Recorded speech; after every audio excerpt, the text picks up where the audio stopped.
Hello everybody, it's your favorite professor. What's my name? It's Kyle, exactly. And I am doing this video in almost all English. Why? Because this is a complicated topic and it is not meant for beginners. So, if you're going to be one of those beginners who's going to complain in the commentaries, Profe, ¿por qué no lo hiciste en español? Because even in Spanish, this would be difficult for you to understand.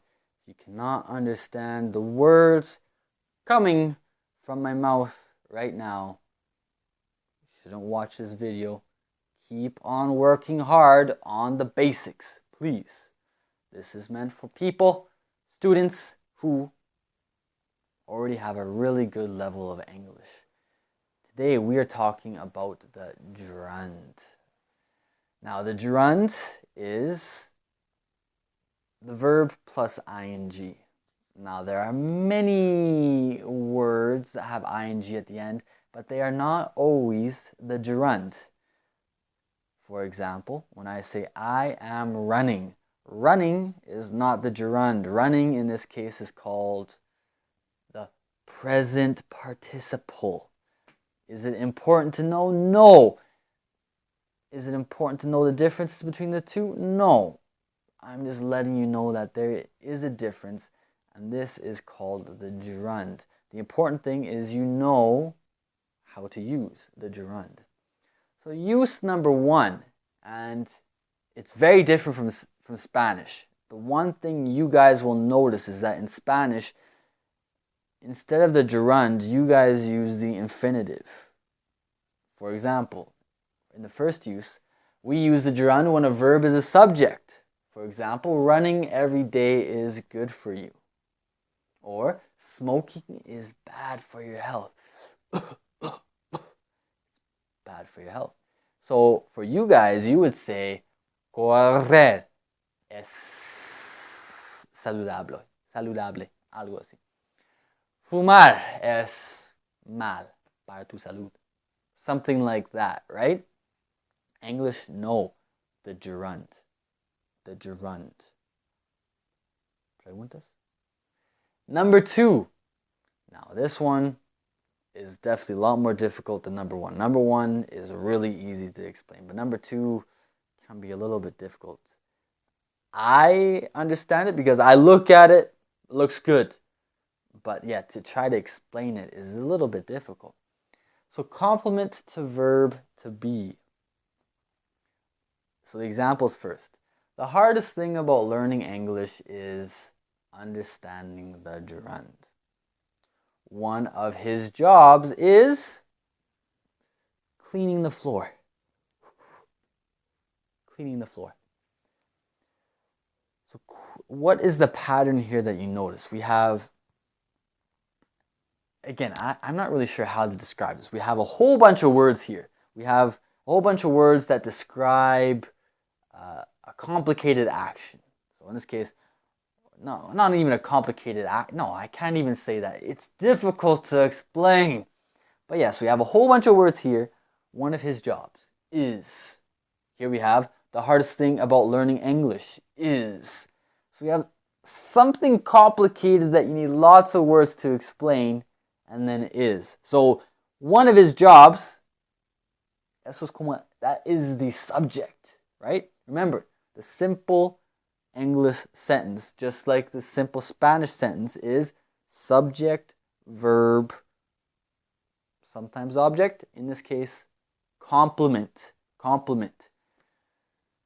So, in this case, after is the verb, one of his jobs, subject, is verb. After this, we use the gerund. And again, I believe you guys would use the infinitive. Uno de sus trabajos es limpiar el piso. Es como ustedes lo dicen. En inglés, no. We use is cleaning the floor.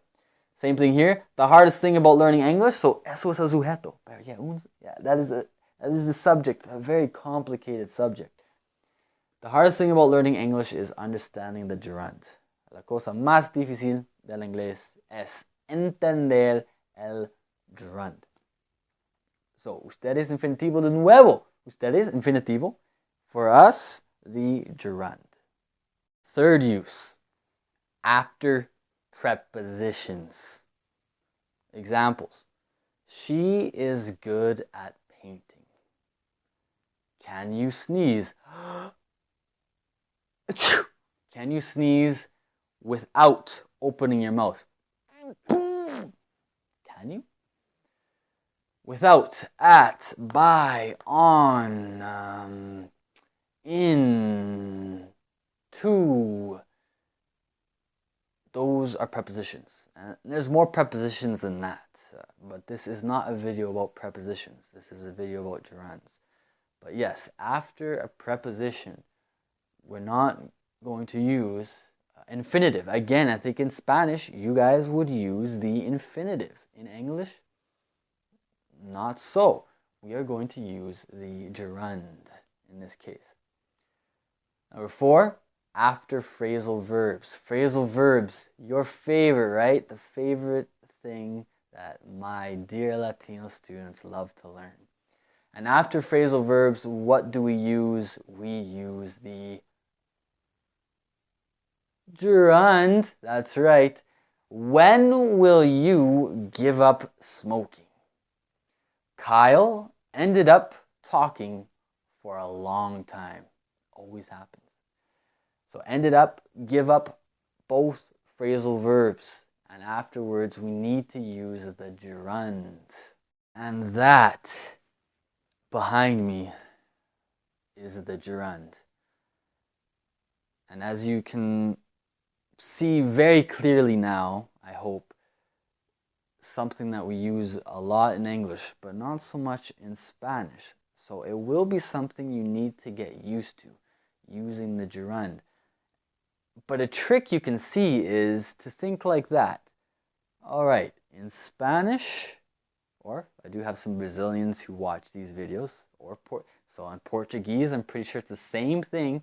So if in Portuguese and in Spanish, I use the infinitive in these cases, then I should probably use the gerund in English. So that's a trick for you guys. Now again, what will be the key to you successfully mastering the gerund? Practice, practice, practice. That will be the key. So you've seen this video, start practicing by yourself, with friends, in your university, at school, at work, wherever. Start practicing this, start implementing it into your own English conversations. And that is it. So, did you like the video? Was it helpful? Give me a thumbs up. Subscribe to the channel if you haven't already subscribed, and leave your comments below, or questions. And actually, just one last thing is, these are the 4 main times we use the gerund. There are a few other times that we do use the gerund, but for me, they weren't important enough to put in the video. So if you feel like I'm missing just a few things, you're probably right. But I really did not think they were important enough to add to the video, because those uses are so minuscule and just not used a lot that it's better for you guys to encounter them in the wild and learn them like that than to try to teach you in a video. So again, do all those 3 things I told you to do. Subscribe, leave your commentaries, and like the video. And as always, I'll talk to you soon, my dear, dear students.